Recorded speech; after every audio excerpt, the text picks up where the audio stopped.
amazing connection. And if you know Linda, you know exactly what I'm talking about. And I knew from that weekend that we spent together that Leadership Global was an environment I needed to get to know and get into. And I'm just so fortunate to be a part of it and now to really join all of you today for this conversation. And that's really what I want it to be, as a conversation. So I welcome you to use the chat. I welcome you to, ask me some questions as we get through a lot of the content today. And I'm just going to jump right in if that's okay. And I'm going to start with a question because that's what coaches do. We ask a lot of questions. And my question is this: have you ever felt like you're living a life someone else designed for you? And I think it's an opportunity this afternoon for us to just be honest with ourselves. And if we can be real with each other, that's even better. Again, to just think about, when was the last time you felt like you were in the driver's seat of your own life?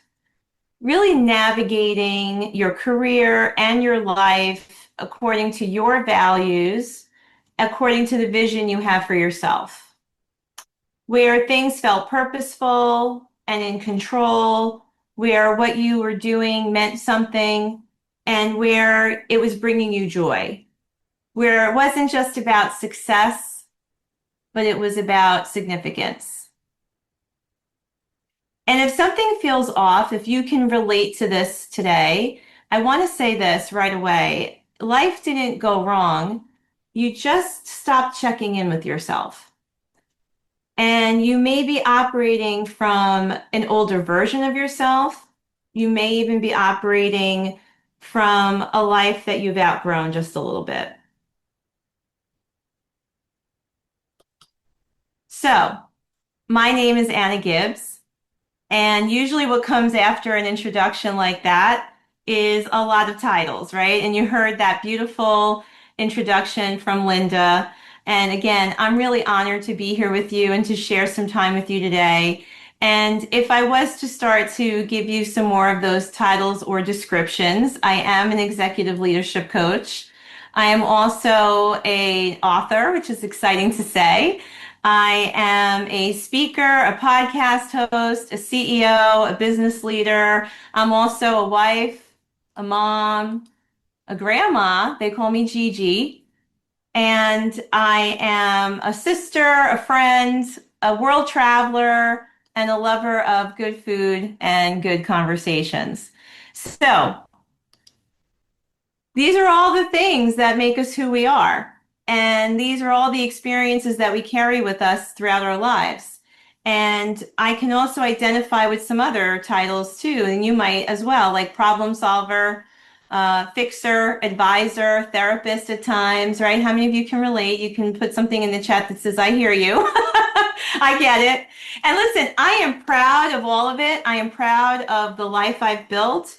And it has been an exciting road. Yes, 35 years I've been an entrepreneur and a empire builder, as I like to say sometimes. But the question really is, who are we at our core?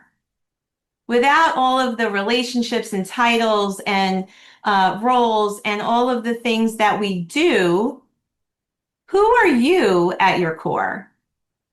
Because here's the thing that I want to talk to you about today, and it's really, as you heard about identity, our identity is not static.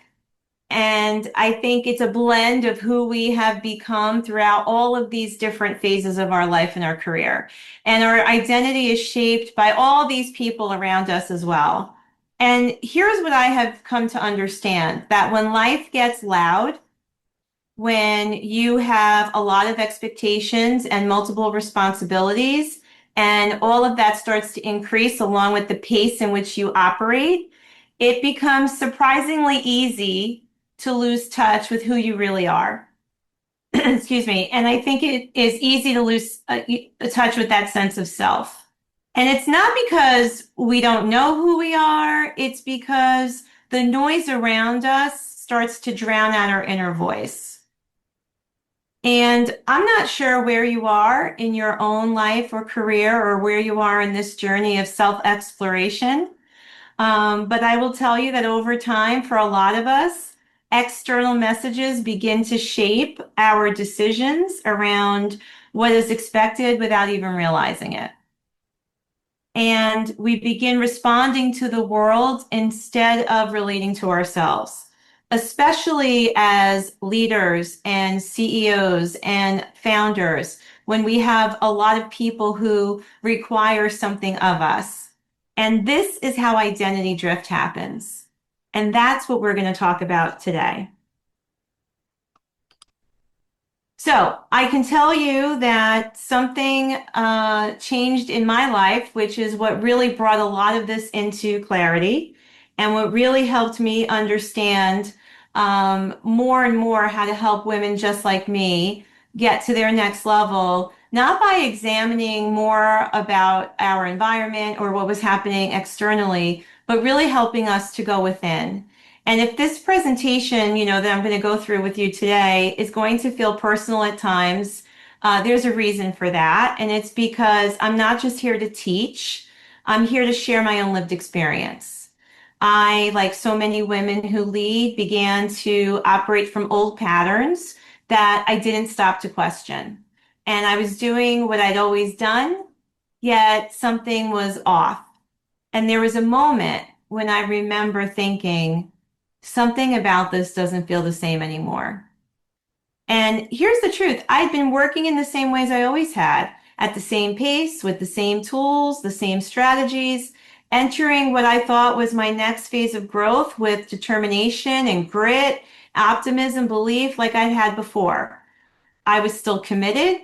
I was still capable. I was still showing up, and yet not getting the same results. I was the CEO and business leader of a very large real estate organization. We had over 500 real estate agents working within a certain geographic area, and navigating adversity was a strength, and getting to the root of the problem was always my superpower. But at this particular time of my life, it was about 2 years ago, I was struggling to understand what it was that I was experiencing, what it was that I was feeling, what it was that I was missing. And I, at this time, had recently agreed to take on more responsibility. There was an opportunity in our company. We needed some more direction. We needed more leadership. So I was the general manager, but yet I decided to direct more of my time into the leadership of the company and really focused on correcting and stabilizing within our organization. Now, that was something I had done many times before. So, I think that it wasn't anything out of the ordinary, because when I look back now, I see how I was pushing harder, carrying more responsibility, and that really was a motivator for me. How many of you can agree that that sometimes is a motivator for you too? When you know that you can jump in and fix something and handle something and lead and contribute. I mean, that's part of our DNA. I think that's how we got here. And so I was happy to do it. Yet very, very quickly, I started to see how all the things that used to work were no longer working. And the results that I expected to get were not showing up. And it was really startling for me. And I realized that as I started to feel less effective and a little bit more overwhelmed, I was really feeling more and more disconnected and unfulfilled from the work that once really challenged and excited me. So today's conversation, as I said, is going to be an honest one. And we're going to get into a conversation that I don't think happens enough in leadership, and that's this concept of our identity drifting. And more importantly, though, I want to share with you tools. I want to give you some things that will help you assess wherever you might be at this moment in your career, and for you to be able to then work on some things that might help you close a gap if there is one. And I am going to share some things with you around, as you heard in Linda's intro, this return method that I was able to work through myself. Even though I didn't have words for it at the time, it became this framework that now I work with other women and help them go through the process so that they can reclaim more things around their identity, their alignment, their self-trust, And I think that when we gain clarity, we do gain a lot of power. So we're going to get into all of that today. So I encourage you to take notes. Linda's monitoring the chat, so if you do have some questions, I'm going to be able to answer them. And I really do look forward to kind of opening this up for a conversation with all of you. So again, I think we understand that we have built our careers over a period of time where we have really grown and shown more and more of the world who we are. And we all have a lot to be proud of, right? We have the career, the reputation, the life that we really worked for, the one that we dreamt about for a long time. And yet, something might still feel off. See, I believe two things can be true at the same time. I believe that you can build a life you love and still feel like something's off and still feel like something's out of alignment. And this is part of what is so hard for a lot of us to talk about and raise our hand and say, hey, I need some help. Or, hey, do you notice something's a little different with me lately? Because from the outside, everything looks so great. And yet on the inside, we're feeling like something is off. And here's the thing, is not the problem. I think the problem is something else. And I think a lot of women assume that it's something else. We think it's something like burnout. And I'll tell you, it's not burnout. It's misalignment. It's being out of alignment with who you really are at your core because you've been operating or performing for such a long time based on the expectations of the world around you, based on how you may have come up in business. You heard from my introduction, and it's so weird to hear that I've been doing this for 35 years because I'm only 29. But, the reality is that I started in business at 18. So I started, and it was a very different world, right? That was in 1989. I was 18 years old, and I went right into working, and I was hired at a pharmaceutical company originally for customer service. And within a few weeks, the VP of sales came out. I sat outside of his office and he asked me to come into his office. I thought I was getting fired. And he said, you're in the wrong department. You need to be in sales. I hear you on the phone and you need to be in sales. And that started a beautiful journey that really has taken me to so many opportunities and people and places and spaces. And yet, when I look back, I realize that I learned how to operate in rooms built by men at a very different time in our lives. And I also knew that I was by far the youngest person in the company being invited into a position like that with no experience. And I had to really work hard to prove my worth. Whether it was true or not, that is what I believed.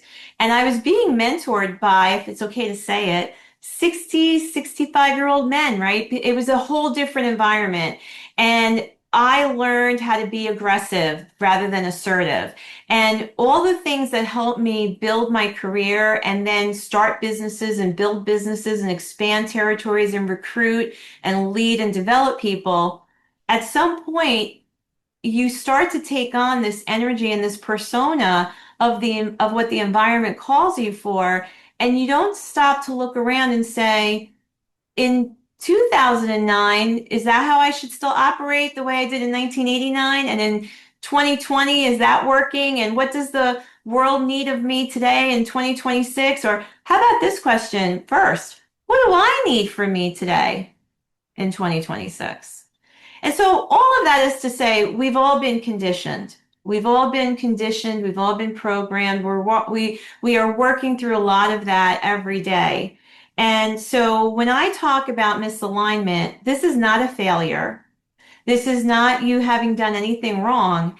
It's again, we stop checking in with ourselves and we stop or we fail to recognize where achievement is still important, but yet at what cost?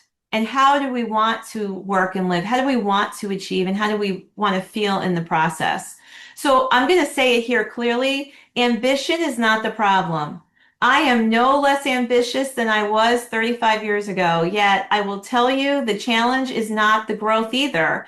The challenge is forgetting that you are allowed to exist outside of your performance and your results. If you're with me, put something in the chat so I know that I'm making sense to you. This is resonating. I'm sure I am not alone. So here's the thing that we also don't talk about. I think one of the hardest things for high capacity women to do is to slow down. Because if we get really honest with ourselves, slowing down, it's not about needing rest. Slowing down feels risky. Slowing down for a lot of us, when we've built an identity around being reliable and capable and strong, slowing down can feel like we might be letting something go, something might slip, or we might even fall apart somehow in the process. And when we talk about it like this, it sounds illogical, but yet it is a real fear for a lot of us. And I can tell you that there has always been that unspoken fear that if I pause too long, everything that I've been holding together will unravel. As crazy as it sounds, I know I operated from those fears. And then there's the pressure we put on ourselves. Even though we can agree that our environments call us to perform in a certain way or we believe to act in a certain way, we put so much pressure on ourselves. We start to believe the stories we tell ourselves about that environment. And that is another reason why we find ourselves falling out of alignment. And I'm going to tell you that alignment doesn't disappear all at once either. This is usually a slow fade, and it happens through small compromises that we make. It happens when we push past something that we need. It happens every time we say no. Every time we say yes when we really wish we'd said no. It happens when we delay what we need in the name of leadership to be able to give to someone else, right? It's all those little moments that start adding up. And that's what starts to chip away just a little bit at a time. And it's gradual until suddenly you are out of alignment. And that alignment can lead to moments of real disconnection. And the disconnection is really where we find this gap that we need to take time to examine. And again, when you recognize this, it's not failure, but it is information. It is an opportunity for you to examine what's really going on below the surface of that. Now, I think we do agree that we operate from a set of beliefs. I don't think anyone would argue with me that our beliefs become the rules we live by. Yes? And so, where I like to help my clients is really to take some time to understand what are the beliefs you're operating from. Because here's the funny thing about it, some of those beliefs are so subconscious, you don't realize it. And so, as we examine our beliefs, we understand how those beliefs drive our behavior. And over time, responsibility and capability can become really entwined with our self worth. So what am I saying? I'm saying that at first, all the things that built our career is really welcomed. We want to be seen as capable. We may even want to be seen as assertive, or in some cases, even a little aggressive in business. We want to be seen as leaders that other people can turn to for advice, for guidance, for development, for even comfort. And so when we start to operate in our space, in our zone, and we start to give that talent and we see how people respond to that, it's awesome. It's intoxicating, honestly. Yes? Could you agree with that? It feels good to be needed. It feels good to know that you can give at such a high level.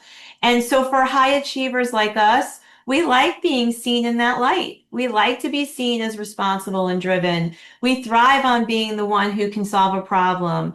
We want to be doers. We want to be the capable one. We want to be in front of the room leading the meeting. The trouble is that all of our strengths can become our weaknesses if they're left unmanaged. So it can quickly get out of hand.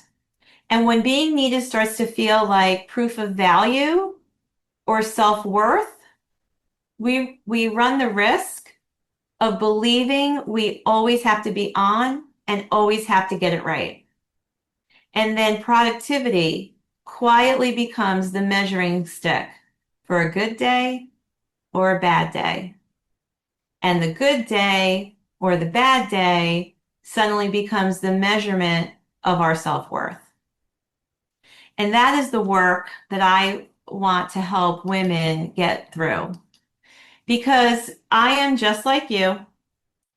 I understand that there is this quiet cost to being capable that no one talks about. When you're the person who can handle things, solve problems, and stay composed under pressure, people begin to rely on you, but they also begin to expect that you don't have any problems. They don't recognize when you're off. They assume that you're going to just get back on track in a moment's notice. They don't expect that you struggle with anything because you always appear to be the one that everyone relies on. And so I think over time, you too begin to rely on that identity. You begin to believe that you're superhuman. You begin to believe that you have incredible capability and never ending capacity. And it becomes how we see ourselves. And I will say for me, again, this is true for me, may not be true for you, but for me, somewhere along the way, being capable stopped feeling empowering. In that time period I referred to about 2 years ago, it started to just feel really heavy. And it started to feel exhausting, if I would be honest with you. And it was quite lonely too, because I just wanted someone to tap me on the shoulder and say, "Hey, are you okay? I've noticed a little something lately. You're just a little off. What can I do to help?" But that didn't come. And I don't blame anyone for it either. How would they know I needed help? Because I never showed them that I would want to ask for the help. I never had a crack in that exterior that led them to believe that maybe I was the one that needed support. So here's the flip side. Because your identity is tied to being the one who can handle it, it becomes really hard to show vulnerability. And Linda mentioned, I shared too that I am an author. This book, Getting Back to You, is coming out very soon. This is my galley copy. And I talk a lot about this time in my life and this story with a lot of vulnerability.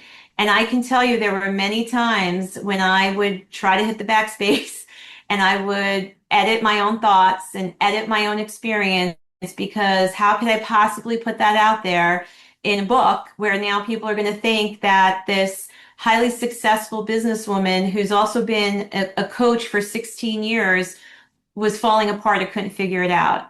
And so even in the moments of writing the book, I had to ask myself questions and realign with the identity and realize that, this is all part of the journey, that we can be highly capable, highly successful, and really effective leaders and have these moments where we need to take a pause and examine, recalibrate, get back on track. And I think that it really is a measure of how much we want to succeed and how much we care. And so I knew that I had to share the story because my story was not my story anymore. And I think that is true of stories, right? When you've gone through the experience, you have an opportunity now to use that experience to help the next person.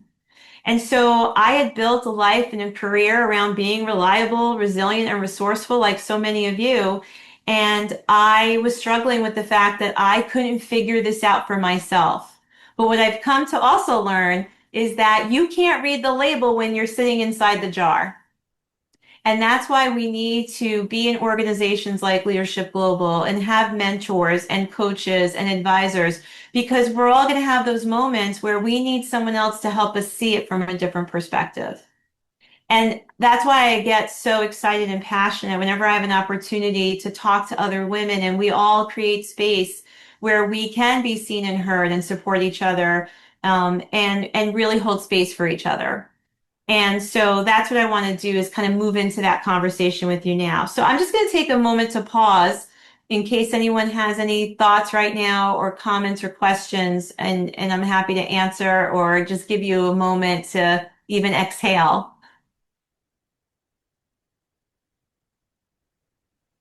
Okay.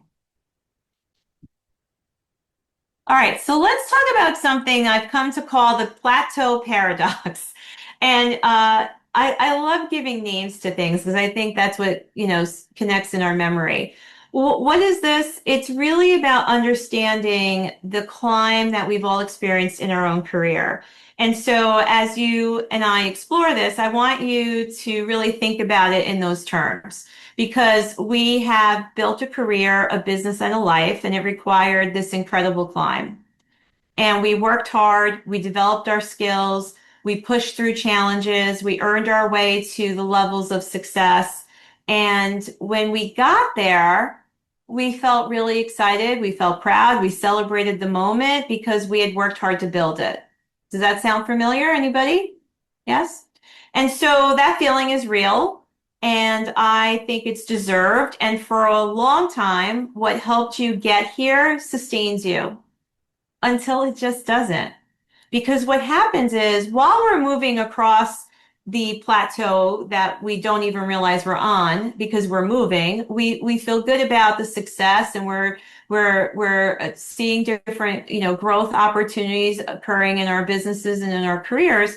And so we're feeling excited about that, and we feel like movement equals expansion. But sometimes movement is just movement. Drifting is movement, right? We convince ourselves that even in drifting, we're moving, but then we turn around and we realize we've drifted so far we can no longer see the shore. So don't confuse movement for anything other than that. And so, as I said, for a while, this is sustaining us because we're still achieving and we're still growing. But at some point, you realize you are on this plateau, and it's a wide, flat expanse. And that's when something shifts. So again, I'm going to ask you this question. You might want to write this down because you can think about this more later. Have you ever noticed that the things that once excited you just no longer seem to give you that same feeling? If you could be honest with yourself, some of the things that you did to build your career that you mastered today just leave you feeling unfulfilled. Again, that's not failure, but it might represent something. It's a signal that at some point something is shifting in you. It could be that you're ready for something else. It could be that you're ready for something more. It could be that all of your gifts, your talents, your skills, your knowledge, your experience is just preparing you to work in a different capacity. So again, achievement is not the problem, but not recognizing when you're ready for something else, not recognizing when you're shifting, that's the problem. Because when that happens, we lose ourselves in the process. So here's the paradox. More of the same is not what this moment is asking for. The very strengths that got you here may no longer be the right fit. They can keep you stuck when your instinct is to push harder and apply the same formula to a different issue. I think the very drive and determination and the work ethic that got you to the top, those same strengths are what can actually keep you stuck in the same place. Because who would argue with any of it? We rationalize with ourselves that we're fine because we work so hard to get where we are. And look, I'm not suggesting that you have to blow up your life either. I'm not suggesting that this is calling you to quit your job, sell your company, move across country, leave your partner. I mean, I'm not suggesting any of that, but if something's speaking to you on any of those levels, you can call me and we'll talk about it offline. But what I am saying is that there are moments in our lives where we have to check back in with ourselves. And we have to be willing to ask ourselves, what is this moment asking of me? For me, my moment was asking of me, it was telling me that it was time for a change. It was telling me that I was still the same person at the core. I was still looking to operate for that purpose of helping other people step into the fuller expression of themselves. But I just knew I was ready to do that in a different format. And so that's where my book came from. That's where I was able to expand and elevate my coaching practice. And for me to really do more things more visibly to help more women. And so what is this time in your life calling on you? What is it asking of you right now? What is that little voice saying that you keep pushing aside? What is that hope or dream that you've been carrying around that you keep telling yourself, one day I'm going to work on that? Or as soon as I work through this, I'll get to that. Or I need to see something through here with the company for the next 24 to 36 months before I can start that project about for me. I've probably talked about writing a book for 20 years. Little did I know this would be the book, but I always told myself it was that thing I was going to do someday. I was going to get to it after I got our company to the next level, after this, after that. And then you get to a point in your life where you realize today could be that day. See, we're wired for success, and we should never apologize for that. It's really about what do you want your success to represent, not just to the world, but to you today. So I'm going to give you a second to think about that. What do you want that to represent for you today at this moment in your life? Because it might be an opportunity for you to go a little deeper.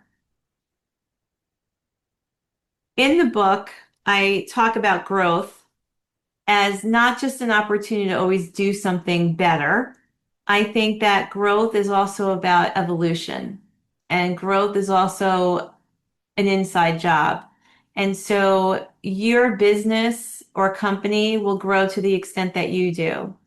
So where is there right now an opportunity for you to grow to your next level of identity, of self, in your values, in your beliefs, in your opportunities? Because when we are in alignment with our highest self, we are able to serve the world around us in a much bigger way. So I want you to think about that. Because here's what I also know. The goal, as I've been saying, is not to struggle with your need for achievement. This is not about saying that you shouldn't be focused on big goals or success. But if we could also be honest and take a look that for us, for women who have built the careers and the businesses, the families, and for those of us that are at this level, we're not always worried about struggling to meet an expectation or the next goal in the same way we were at the beginning of our career. I think over time we grow into these higher levels of success, and it's easy to begin adapting our leadership style and our values and even our sense of identity to what we believe is expected of us, or what the room requires, or what the title is asking us to do. But I think where we struggle is to be vocal about what we need. And I think that for a lot of us, we struggle to say it out loud because there's that quiet fear that if we do, again, someone may interpret, or we believe they will interpret that need that we have for support or clarity, or maybe even some relief as a question around our capability. I think we tell ourselves things that are not true, like someone's going to believe that we're not capable. We may even worry that we show up in a way that makes people think we're not being grateful. I struggled with that when I realized that it might be time for me to step out of my role and move back into my coaching practice full time. I thought, wow, what are some of the people around me going to think, that maybe I'm not grateful for everything that I've accomplished here? And of course I am. I stand on it. I stand on that gratitude, and I stand on that achievement. But it was time for me to really understand was this self-actualization. It's that as we become more and more successful, we realize that we put this pressure on ourselves to perform. And when you're focused on performance, you're not present. There's a difference between being goal oriented and results oriented and focused on performance. Because what I have come to understand in my own experience and as a coach, that when we focus on performance, we are constantly focused on what other people expect of us, or what we perceive as the expectation, rather than coming from an inner place of fulfillment, of joy, of connecting with our talents, connecting with how we want to contribute to the world. And we instead are more concerned about how the outside world is perceiving that performance on the outside. And this is really where identity drift starts to get further and further. We create a bigger gap. And again, this doesn't happen overnight. It can be very gradual. And before this conversation, some of you might not even have realized that you were in this space right now. And I will tell you that there are some people listening to this who are struggling with this conversation because they're not connected with it. It's not their experience at the moment, and that is okay. But at some point, I think we all have a moment where we can experience this drift because we just have to be honest. The world around us is asking a lot of us, and it's not getting any quieter, and it's not getting, any slower. And so what we find happens is that we adapt our identity so much to the role that we lose touch with our authenticity. We resent circumstances that we grew up in or that made us.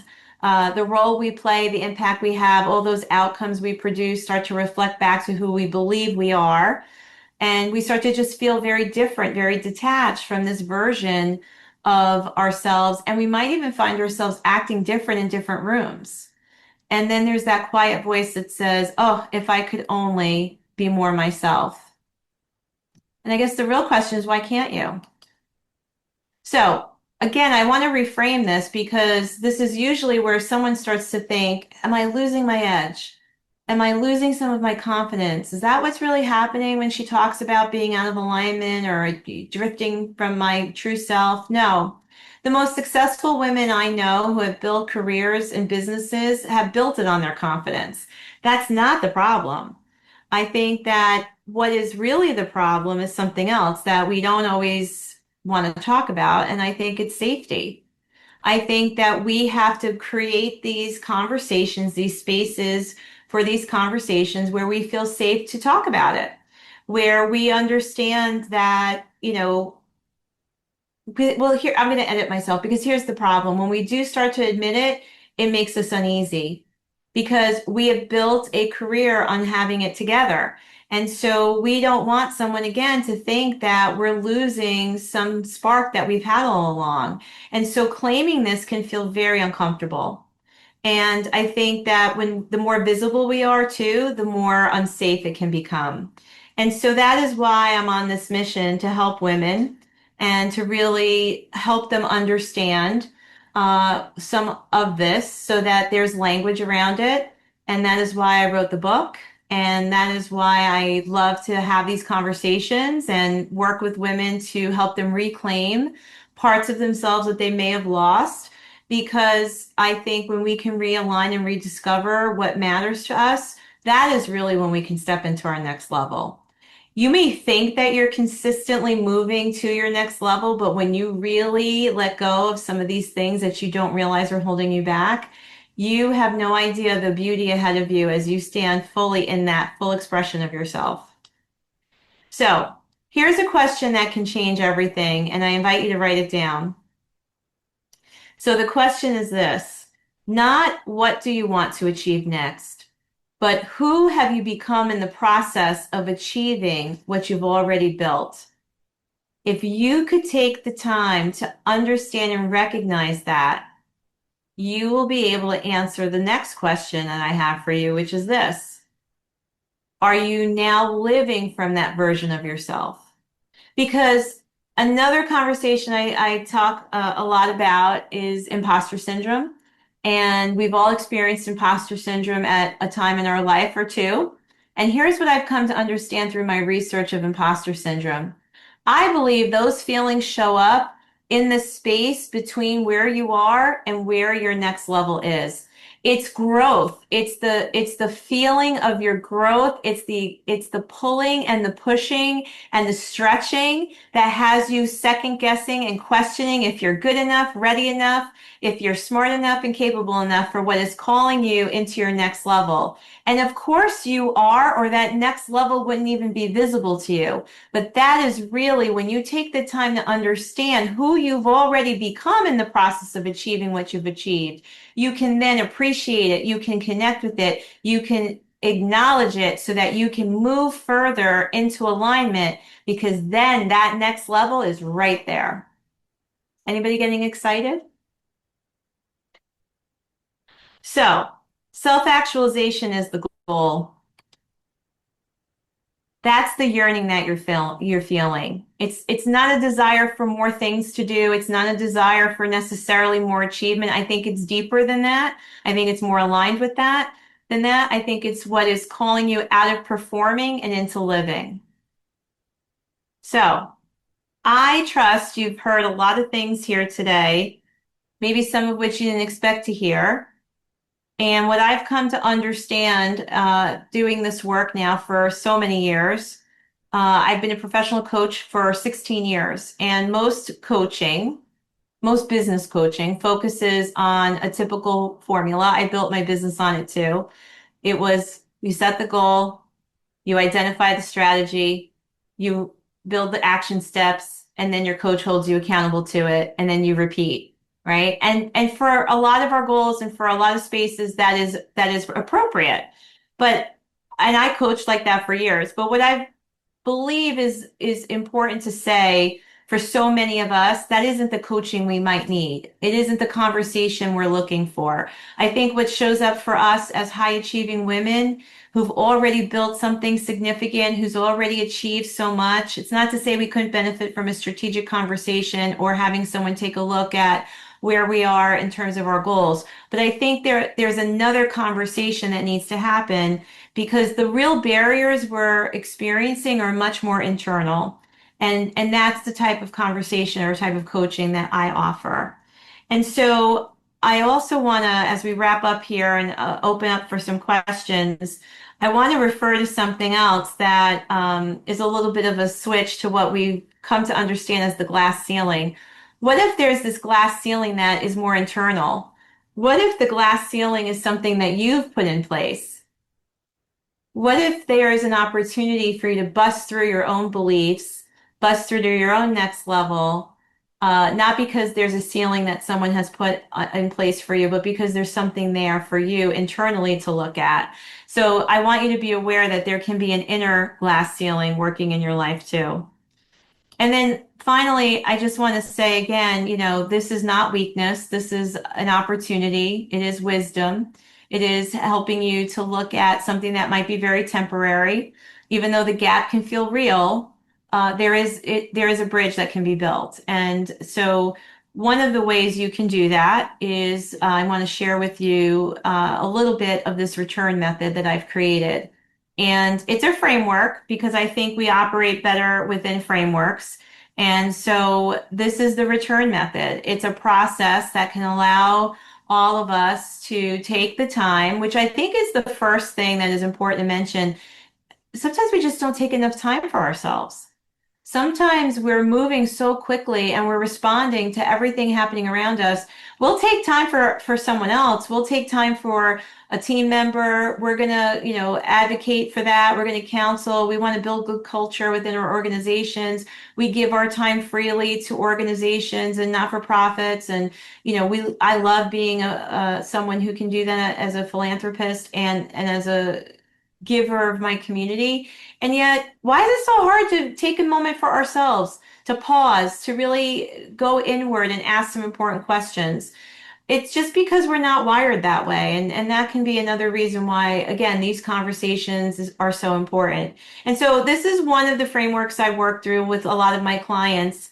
And it just helps, all of us go through the steps of being able to, number one, take time to recognize, and then examine, be able to go more deep within, uncover more and access what's been waiting for you, get back into realignment, and then finally move forward because that's what coaching is about. It's about navigating forward.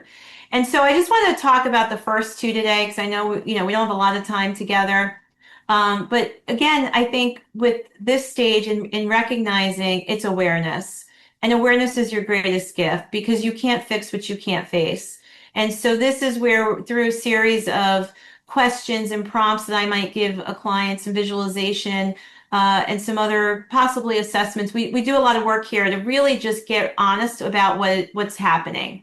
And for us to sort of, as I like to say, lay all the cards out on the table.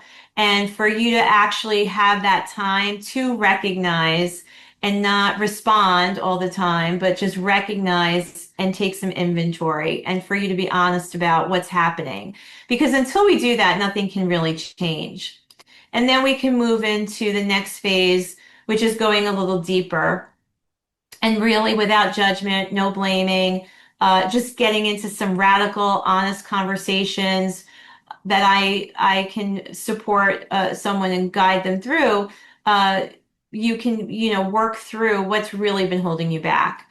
Now, I did write a companion workbook for the book Getting Back to You. So I was able to put together a lot of these exercises and questions that I felt were, I'm going to say safe, that were safe for you to work on your own, that were doable, that felt that you could navigate that process. And again, for most of us, I think that type of workbook can be extremely transformative. And yet for others, it might require, having that conversation that only a coach could have with you. And so after those first two steps, we dig a little deeper into the final four, and that's the entire um, structure of the return model.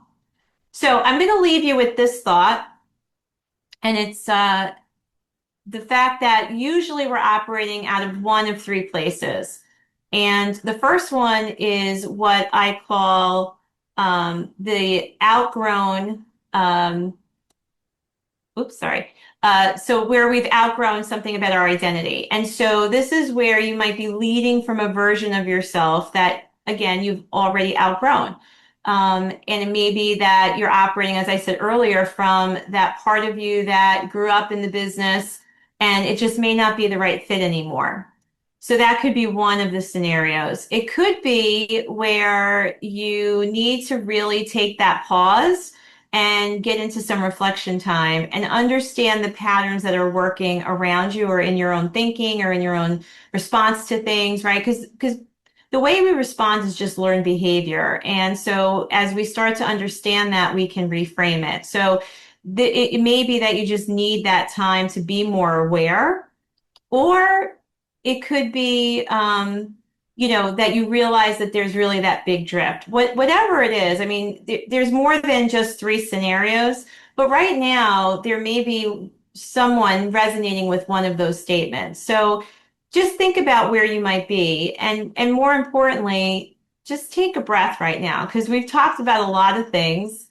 And if there's any moment here where you feel like you've resonated with something, if you feel like you have a moment of awareness, an aha, if I said something that only you've been thinking, right? That's exciting because now you have an opportunity.